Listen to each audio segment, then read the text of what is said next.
नमस्कार, मैं हूं धर्मेंद्र। आप देख रहे हैं ऑनलाइन न्यूज इंडिया। पिछले कई सालों से एक नया भारत बनाने की कोशिश हो रही है। पिछले कई सालों से इस देश की जो मूलभूत सिद्धांत थे उनको चूर चूर किया जा रहा है। अब नए सिद्धांत गढ़े जा रहे हैं। ये सिद्धांत ये कहते हैं कि जो नया भारत बनेगा वो मुस्लिम विरोधी होगा। जो नया भारत होगा उसमें रहने वाले शख्स जो है वो मुसलमानों से नफरत करेंगे और नफरत करेंगे। और जो नया भारत होगा उस नए भारत में लोग अपने आप को कट्टर हिंदू कहेंगे। वो नए भारत में दलितों को भी जो है, जो हिंदू हैं लेकिन वो दलित हैं, उनसे भी जो है वो नफरत की जाएगी और उनके खिलाफ भी जो है वो जहरीली मानसिकता रखी जाएगी।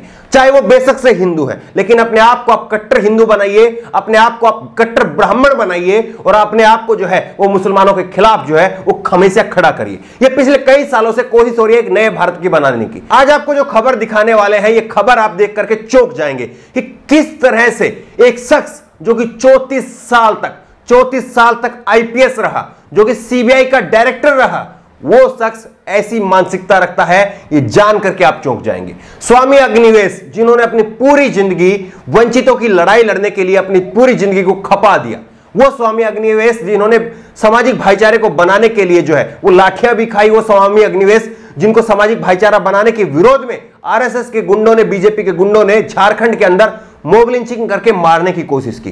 वो स्वामी अग्निवेश की मृत्यु के बाद में सीबीआई के डायरेक्टर रहे नागेश्वर राव ने जो ट्वीट किया है, जो बातें कही है, उसको लेकर के नागेश्वर राव की चौतरफा आलोचना की जा रही है, निंदा की जा रही है। और ऐसे शख्स को कोई फर्क नहीं पड़ा। आप सोचिए कि ये शख्स जो है वो कितना मानसिक रूप से जहरीला है, कितनी निंदा होने के बाद में, इतनी आलोचना होने के बाद में भी इसको कोई फर्क नहीं पड़ा। और किस तरह से ये शख्स जो है अभी भी जहर उगल रहा है, जो कि सीबीआई का डायरेक्टर रहा है। और इस सीबीआई का डायरेक्टर रहना मैं आपको क्यों कह रहा हूं बार बार, क्योंकि कोई भी शख्स, कोई भी आम व्यक्ति वो भी इस तरह की अगर बात लिखेगा तो वो भी सोचेगा कि मैं गलत तो नहीं लिख रहा हूं। लेकिन एक शख्स जो 34 साल तक सिस्टम का हिस्सा रहा, कानून का हिस्सा रहा, वो शख्स जो है वो इस तरह से कानून की धज्जियां उड़ाता है, देश के नागरिकों के खिलाफ जहर फैलाने का काम करता है, वो आपको देखना चाहिए। नागेश्वर राव ने एक ट्वीट किया और ये ट्वीट जो है वो इंग्लिश में है। आपको मैं हिंदी में इसका अनुवाद करके बता रहा हूं, इंग्लिश में आपके सामने है। अच्छा हुआ कि वो चला गया।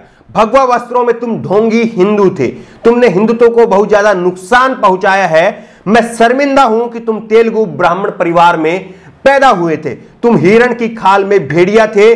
मेरी यमराज से शिकायत है कि वो इतना लेट क्यों हो गए। सोचिए कि एक शख्स की जो है वो मृत्यु होती है, एक शख्स की मृत्यु होती है और उस शख्स की मृत्यु के बाद में किस तरह से जहर जो है वो फैलाया जा रहा है। अक्सर होता यह है कि किसी भी शख्स की मृत्यु के बाद में हम उसको श्रद्धांजलि देते हैं। अगर वो आपकी विचारधारा से मेल नहीं खाता तो हम चुपचाप हो जाते हैं। लेकिन इस तरह से जहर बोना और इस तरह से जहर फैलाना वो कहां तक जायज है। इसीलिए जो है नागेश्वर राव की जो है वो आलोचना की जाने लगी। और आपको बताएंगे कि किस तरह से सुप्रीम कोर्ट ने भी जो है, सुप्रीम कोर्ट ने फटकार लगाई थी इनको, 1 लाख रुपए का जुर्माना लगाया था और पूरे 1 दिन तक सुप्रीम कोर्ट के अंदर बैठ करके सजा भुगतने के लिए जो है सुप्रीम कोर्ट ने कहा था। वो भी वाकया आपको बताएंगे। नागेश्वर राव को इसके बाद में जो है चौतरफा जो है वो आलोचना इनकी की जाने लगी, इनको घेरा गया। इंडियन पुलिस एसोसिएशन की तरफ से भी एक ट्वीट करके नागेश्वर राव की निंदा की गई है, आलोचना की गई है। इंग्लिश में ट्वीट है, इसका हिंदी तर्जुमा जो है वो मैं आपको बता रहा हूं। खुद को एक आईपीएस ऑफिसर की तरह पेश करने वाले एक रिटायर्ड अफसर की ओर से इस तरह का नफरती मैसेज ट्वीट किया गया। उन्होंने पुलिस की वर्दी पर दाग लगाया और सरकार को शर्मसार किया। उन्होंने देश के पूरे पुलिस फोर्स को शर्मिंदा किया, खास करके युवा अफसरों को। चौतरफा इनकी निंदा की जा रही है, लेकिन इनको रत्ती भर भी जो है वो फर्क नहीं पड़ा है। वहीं इतिहासकार एस इरफान हबीब ने ट्वीट करते हुए लिखा है, तुम धब्बा हो, अंदाजा लगा सकता हूं कि तुमने अपने पुलिस अधिकारी रहते हुए क्या किया होगा। एक मृत अधिकारी को गाली देना आपका हिंदुत्व हो सकता है, लेकिन हिंदू धर्म नहीं। कभी नहीं से देर भली, जाकर के अपना इलाज कराओ। लोग कह रहे हैं कि ये जो है वो बीमार हो चुके हैं मानसिक रूप से और इसीलिए जो है वो ऐसा ट्वीट कर रहे हैं। वहीं पर लेखक अशोक कुमार पांडे ने भी इनको टैग करते हुए ट्वीट किया, हमारी परंपरा में मरने की खुशी सिर्फ पिशाच मनाते हैं।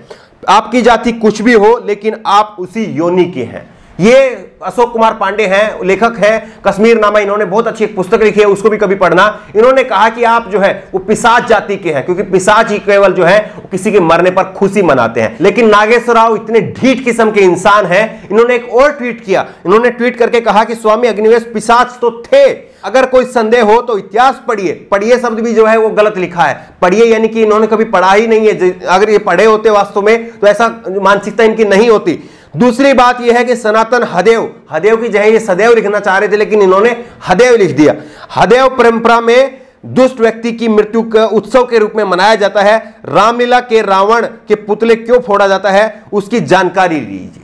किस तरह से जो है वो जहर जो है इनके दिमाग में भरा हुआ है। और सोचिए कि ये व्यक्ति जो है वो 34 साल तक आईपीएस ऑफिसर रहा है, और ये व्यक्ति जो है सीबीआई का डायरेक्टर बना है। सीबीआई का डायरेक्टर उस समय में मोदी सरकार ने इनको बनाया था, जिस वक्त में राकेश अस्थाना और आलोक वर्मा के बीच में जो है वो लड़ाई चल रही थी, एक दूसरे को जो है वो भ्रष्टाचारी बना रहे थे। उस वक्त में मोदी सरकार जो है इसको हिनूर के हीरे को निकाल करके लेके आई थी, और इनको फिर जो है सीबीआई का डायरेक्टर बनाया था। आप सोचिए, कल्पना करिए कि किस खुशी में जो है वो इनको सीबीआई का डायरेक्टर बनाया गया होगा, और किस खुशी में जो है ये इस तरह के ट्वीट कर रहे हैं। किस तरह से जो है सरकार ने इनको पद पर रहते हुए इनसे लाभ लिया, और सरकार ने इनसे अपने काम कराए, और उन्होंने सरकार के लिए काम किए, इसका अंदाजा आप लगा सकते हैं। और अब जो है रिटायर होने के बाद में जुलाई 2020 में, ये करीब 40-45 दिन पहले जो है वो रिटायर हो चुके हैं। रिटायर होने के बाद में भी ये शख्स जो है इस तरह से जहरीली मानसिकता जो है वो अपने दिमाग में रखता है। इसका आप अंदाजा लगा सकते हैं कि रिटायरमेंट के बाद में चापलूसी और इस तरह से जो है ये जहर जो है वो क्यों परोसा जा रहा है, क्योंकि ये चाहते हैं कि कहीं ना कहीं जो है मोदी सरकार इनको फिर से पद दे। एक पद के लालच में जो है समाज को आप कितना नुकसान पहुंचा रहे हैं, चंद रुपयों के लालच में जो है आप समाज को कितना नुकसान पहुंचा रहे हैं, उसका आपको अंदाजा नहीं है। और ये वही नागेश्वर राव हैं जिन्होंने बिहार बालिका गृह की जब जांच चल रही थी मुजफ्फरपुर की, उस वक्त में सुप्रीम कोर्ट के आदेश के बावजूद जो है वहां पर जांच कर रहे अधिकारियों के तबादले कर दिए थे। जब सुप्रीम कोर्ट ने इनको फटकारा था, और सुप्रीम कोर्ट ने 1 लाख रुपए का इन पर जुर्माना लगाया था, और सुप्रीम कोर्ट ने कहा था कि आप पूरे एक दिन तक सुप्रीम कोर्ट के अंदर बैठेंगे और यहां से उठेंगे नहीं। और ये पूरे दिन वहां पर बैठे रहे थे, लंच करने के लिए भी जो है, खाना खाने के लिए भी इनको उठने नहीं दिया गया था। उसके बाद में अटॉर्नी जनरल ने कहा कि 20 मिनट पहले कि इनको जाने दे। तब सुप्रीम कोर्ट के जो जज साहब थे वो फिर से भड़क गए। उन्होंने कहा कि कल क्या आप फिर चाहते हैं कि हम इनको कल फिर से बुलाएं। केवल 20 मिनट के ऊपर सुप्रीम कोर्ट ने जो है ये टिप्पणी की थी। आप सोचिए कि संस्थाएं जो है वो हमारे देश में कितनी मजबूत रही है, चाहे वो सुप्रीम कोर्ट रहा हो, चाहे वो सीबीआई रही हो, चाहे वो आरबीआई रही हो, तमाम संस्थाएं जो है वो कितनी मजबूत रही हैं, और उन्हीं की वजह से देश जो है, सरकार चाहे कोई भी हो, लेकिन संस्था मजबूत रहनी चाहिए। अगर संस्था मजबूत रहेगी तो सरकार कोई आएगी, कोई जाएगी, कोई अच्छा करेगी, कोई बुरा करेगी, लेकिन अगर संस्था मजबूत बनी रहेगी तो देश बचा रहेगा। लेकिन आप सोचिए कि अगर संस्थाओं के प्रमुख, संस्थाओं के अध्यक्ष, अगर सुप्रीम कोर्ट के जज और अगर सीबीआई के अध्यक्ष जो है वो इस मानसिकता के लोग बन जाएं, तो समाज को क्या वाकई न्याय मिल पाएगा? जिस सीबीआई के लिए हर कहीं मांग की जाती है, जिस सीबीआई के लिए कहा जाता है कि आप सीबीआई को जो है इस केस को सौंप दीजिए, अभी हाल ही में आप देख रहे हैं कि सुशांत सिंह का जो केस है वो सीबीआई को सौंप दिया गया है। अगर सीबीआई के अध्यक्ष जो है, सीबीआई के डायरेक्टर जो है, वो अगर इस तरह की मानसिकता वाले लोग रहेंगे जो सरकार को फायदा देना चाहते हैं, जो सरकार के एजेंडे पर काम करते हैं, जो सरकार के एजेंडे के लिए जो है किसी भी मानसिकता का जो है वो प्रदर्शन कर सकते हैं और किसी भी निचली हद तक जो है वो जा सकते हैं, तो फिर ऐसे में लोगों को क्या वाकई न्याय मिल पाएगा? क्या वो सीबीआई जिसके लिए पूरा देश जो है अभी मांग कर रहा था, जस्टिस फॉर सुशांत सिंह और डिमांड फॉर सीबीआई, ये पूरी तरह से हैशटैग चला करके देश के जो युवा थे वो मांग कर रहे थे। लेकिन आप सोचिए कि इसी तरह के व्यक्ति जो है जब सीबीआई के डायरेक्टर बन जाएंगे तो क्या लोगों को वाकई न्याय मिल पाएगा? आपने गाहे बगाए इस प्रकार की खबरें देखी होंगी कि फला मंत्रालय में आग लग गई, फला ऑफिस में आग लग गई, फला के हेड ऑफिस में आग लग गई, इस प्रकार की खबरें भी आपने देखी होगी। इस प्रकार की आग लगाने के पीछे इसी प्रकार के जहरीले मानसिकता भरे जो है वो सरकार के एजेंडे पर काम करने वाले अफसर होते हैं, जो सरकार के लिए जो है वो चुनिंदा फाइलें जो है वो जला देते हैं, राख कर देते हैं, ताकि रिटायरमेंट के बाद में खुद उनके ऊपर और उनकी सरकार के ऊपर किसी प्रकार की आंच नहीं आए।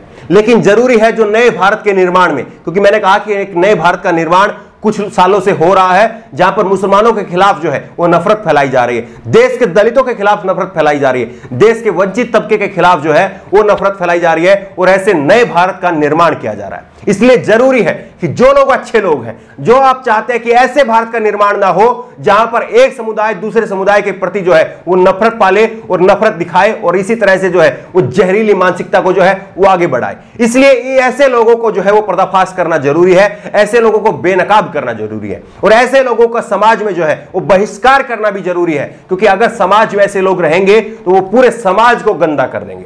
इस खबर को लेकर के और जिस तरह से नागेश्वर राव ने ये ट्वीट किया है, उनकी भाषा रही है और जिस तरह की बातें उन्होंने कही है, और अभी भी लगातार वो अपनी बात पर अड़े हुए हैं, क्या आपको लगता है कि उनकी लानत मनानत नहीं होनी चाहिए? क्या उनको लानत मनानत आपको नहीं भेजनी चाहिए? आपकी राय क्या है? नीचे कमेंट बॉक्स में अपनी राय जरूर दें, और इसी तरह की तमाम खबरों के लिए ऑनलाइन न्यूज इंडिया को सब्सक्राइब करें। धन्यवाद। इस खबर को अभी लाइक करें, शेयर करें, और ऑनलाइन न्यूज इंडिया की सभी खबरें अपने मोबाइल फोन पर सबसे पहले देखने के लिए अभी चैनल को सब्सक्राइब करें और घंटी जरूर दबाएं।